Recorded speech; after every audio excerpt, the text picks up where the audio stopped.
Irreecha hora Finfinnee Dololo Buddeenaatti har'a kabajame irratti hirmaattonni hedduun biyya keessaas biyya alaatis irratti argamaniiru.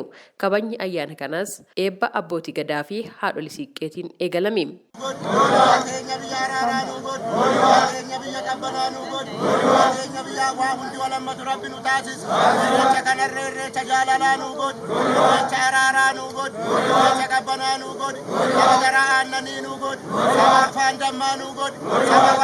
رب نتاسس سما ولما رب نتاسس سما ولي أبو نتاسس ولو قرأت كونو قد ولو وفات كونو قد ولو جلالة كونو قد ولو هدة كونو قد ولو قادسة كجلت رب نتاسس بسانا وقد برسي سواك قد نوري برسي والله ورمو والله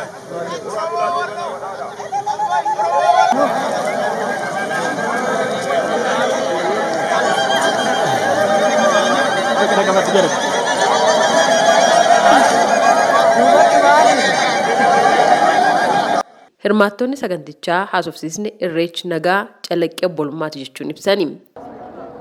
Maqaan kiyya Jimaa Duubee jedhama godina Shawaa Bayaa. Ana Adaamii Dulluu Jiddoo Kombolchaa magaalaa Baatuuti irreecha kana dhufeera. Irreessa jechuun irree Oromooti. Irreessi kun nagaa uumuufi nagaa mirkaneessuufi uffata bareedanii akka dhufan kana argaartan garaa ofiillee bareedu mataa ofiillee bareedu hunduma bareedu sabaaf lammi ofi qabanii jiraachu wal jaalachu araara buusu araaratu caala araara buusan lolliin dhaabata waraanan jaalatu Oromoon waraana badaan jaalatu.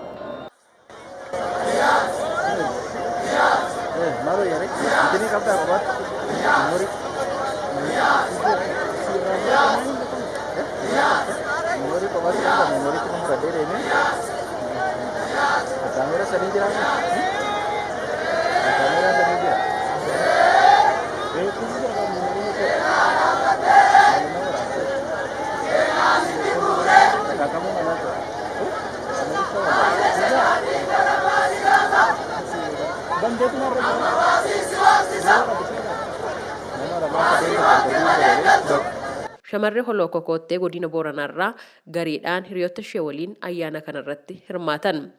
Nulleen sababa ayyaana irreecha sababeeffannee har'aa Finfinnee oora Finfinneetti argamne.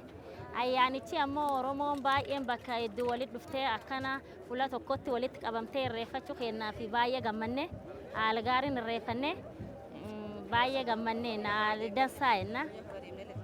Deemsa keessa godina Booranarraa agasii guyyaa lamaatti as dhaqqabuu dandeenye fageenya kiiloomeetira 600 dheeratu aga godina Booranaa aga Finfinnee. Kunin ammoo gaarii Oromoon hundinuu bakka dhufe akkasumas wal argine waliin gammanne waliin cafarree waliin irreeffachuu kennaa fi baay'ee gammanne sirba tokko dabarfachuu barbaanne aadaa kee calaqqisiisu. Dansanaa teenna melala sakasii ketenna haada tan qabnu akkamiin tabiyyaa kajeellaa. Dansanaa teenna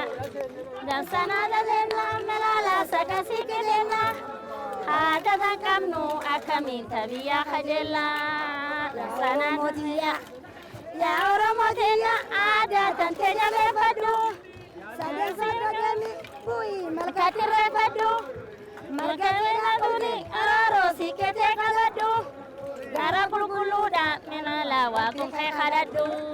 Dargaggoon Naawol Bayyane waggootaniif godina Matakkallirraa namoota 100 lakkaa'aman waliin kan dhufaa turan bara kana garuu namoota 10 ta'anii dhufuu hima. Irreechi baranaa fi inni barreen gaddaa xiqqoo lakkoofsi namaa akka barreen gaddaa baay'achuu dhiisuu danda'a. Inni baranaa namoonni baay'een karaa irratti kan nu bira deebanis hin jiru. Karaan itti cufate keessumaa hiriyoonni keenya warri karaa Naqqamtee fa'aa dhufanii baay'een isaanii deebaniiru. Karaa kanaanis karaa Goojjam warri dhufees namoota warra dursee dhufe malee warri nu booda dhufanii namoota baay'eetu deebi'ee jira. Goojjam Matakkallirraatti dhufnee naannoofnee nuti karaa Goojjam irra dhufnee asiin dhufnee xiqqoo mashee dursinee waan dhufneef gallee warri karaa Naqqamtee Asoosaa irraa fa'aa dhufan ijoolleen keenya afaniiru baay'een isaanii. Naannoo Kibbaa Walaayittaarraa ayyaana irreechaa uummata Oromoo waliin kabajuudhaaf jaarsolii fi gareen aadaa hora Finfinneetti argamaniiru. Obbo Seefuu Lataa namoota kanneen keessaa isaan tokkodha. ኢሬቻ የሰላም ምልክት ስለሆነ የኦሮሚያ ሕዝብ ለዘመናት የራሱን ባህል ለማሳደግ በሚያደርገው ጥረት ኢሬቻ በዓል የኦሮሚያ የዘመን መለወጫ በዓል ሆኖ ስለሚቆጠር የሰላም የፍቅርና የህዝቦች የመተሳሰር የአንድነት በዓል ስለሆነ በዓሉን በጋራ ለማክበር ነው የመጣ ነው። Obbo Seefuun akka jedhanitti irreechi mallattoo nageenyaa waan ta'eef uummanni Oromoo aadaa isaa guddisuuf yeroo dheeraadhaaf carraaqqii taasisaa ture. Irreechi akka bara jijjiirraatti illee birraan dhufuu kan dhaamu waan ta'eef guyyaa galataa guyyaa namni bakka adda addaati waltajjii tokko irratti wal arguudha. Ayyaanni kun kan jaalalaa waltumsuuf tokkummaa waan ta'eef ayyaana kana waloon kabajuuf dhufne. Kan dhufnes gareedhaan hawwisoo aadaas qabannee dhufne jedhan.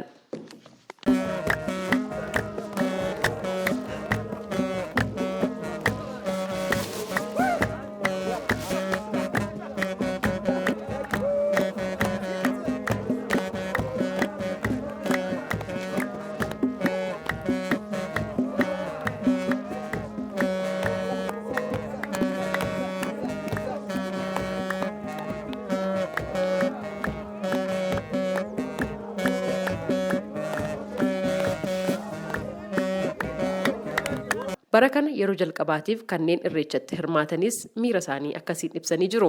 Aankoo Mikaa'el Indaaluun jedhama kan inni dhufe godina Wallagga Lixaa Aanaa Najjoo ganda Duwwaa Lamaadha.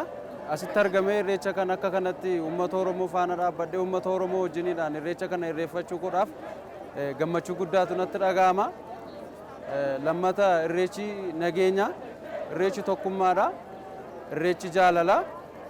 Kanaatiif namoota hedduun kan irratti argamuu malan illee karaan xinnoo rakkisaa waanta ta'eef Oromoon amma kana duwwaa otoo hin taane Oromoon kanarra baay'ee humnaa ol kan ta'u ture. Karaan rakkoo waan tureef karaan mijataa waan hin turreef ummati Oromoo akka jirutti xinnoo ayyaana kanarratti argamuu hin dandeenye. Isumaayyuu kan asirratti argame akkuma isin ilaalaa jirtan baay'ee kan nama gammachiisu kan namatti toludha jechuun barbaada. Namoonni miiliyoonaan lakkaa'aman irreecha hora Finfinnee irratti hirmaataniiru. Nagaanis xumurameeraa jedhan kantiibaa magaalaa Finfinnee Adaanech Abeebee. Namoonni nun hora Finfinneetti dubbisne tokko tokko daandiin gara Finfinnee fidu cufamuu isaatiin namoonni hedduun duubatti deebi'uuf dirqamaniiru jedhan. Komii kana ilaalchisuudhaan hooggansa naannoo Oromiyaa irraa deebii argachuudhaaf carraaqqiin taasisne har'aaf milkoofne. Garuu gareen nageenyaa fi tasgabbii kan federaalaa tibbana ibsa baaseen ayyaanichi akka nagaadhaan ayyaaneffatamee xumuramuuf humnoonni nageenyaa hundi qophii taasisanii hojiitti seenaniiru jedhee ture.